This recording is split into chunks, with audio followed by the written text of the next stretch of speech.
আসসালামু আলাইকুম, সবাই কেমন আছেন? আমি আপনাদের মাঝে আবার নতুন একটা ভিডিও নিয়ে হাজির হয়েছি। ভিডিওর মাঝে যে আঙ্কেলটিকে আপনারা দেখতে পারতেছেন। আসসালামু আলাইকুম, সবাই কেমন আছেন? আমি আপনাদের মাঝে আর একটা নতুন ভিডিও নিয়ে হাজির হয়েছি। আর হ্যাঁ, আমার ভিডিওগুলো যদি আপনাদের ভালো লাগে তাহলে চ্যানেলটা সাবস্ক্রাইব করে আমার পাশেই থাকেন। কথা কম বলি, ভিডিওটা আগে শুরু করি। এই ইন্ট্রো লাগা।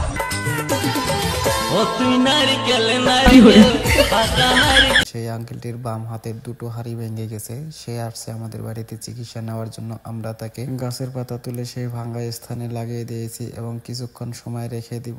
এই আঙ্কেলের বাসা হচ্ছে পাটগ্রামে। তিনি আমাদের বাড়িতে আসছেন হাড়ের চিকিৎসা নেওয়ার জন্য। আমরা তাকে ভালোভাবে হাড়টা বসিয়ে দিয়ে পাতা ধরানোর পরে নির্দিষ্ট সময়টুকু শেষ হয়ে গেলে আমরা সেই ভাঙ্গা স্থান থেকে পাতাটিকে তুলে ফেলবো। গাছের পাতা দিয়ে হাড় জোড়া চিকিৎসা আমরা কিভাবে করে থাকি তার সাথে দেখার জন্য অনেক লোকজন আসছে আমাদের বাড়িতে। আর অল্প কিছুক্ষণের ভিতরেই আমরা পাতাটা সেই ভাঙ্গা স্থান থেকে তুলে ফেলবো। পাতা ধরার সময় শেষ হয়ে গেলে আমরা তাকে বাড়িতে মালিশ করার জন্য কিছু মালিশের ওষুধ দিয়ে দিই এবং পাতাটা সময় শেষ হয়ে গেছে বলে আমরা পাতাটা সেখান থেকে তুলে ফেলি। পাতা তোলার পরে ওনার হাতটা ধরে আমরা হালকাভাবে কিছুটা টান দিয়ে দিই। আর আমাদের ভিডিওটা এখানে শেষ করে দিই। ততক্ষণ পর্যন্ত ভালো থাকেন, সুস্থ থাকেন। দেখা হবে আবার নতুন কোনো ভিডিও অন্য কোনো রোগীকে নিয়ে। ধন্যবাদ।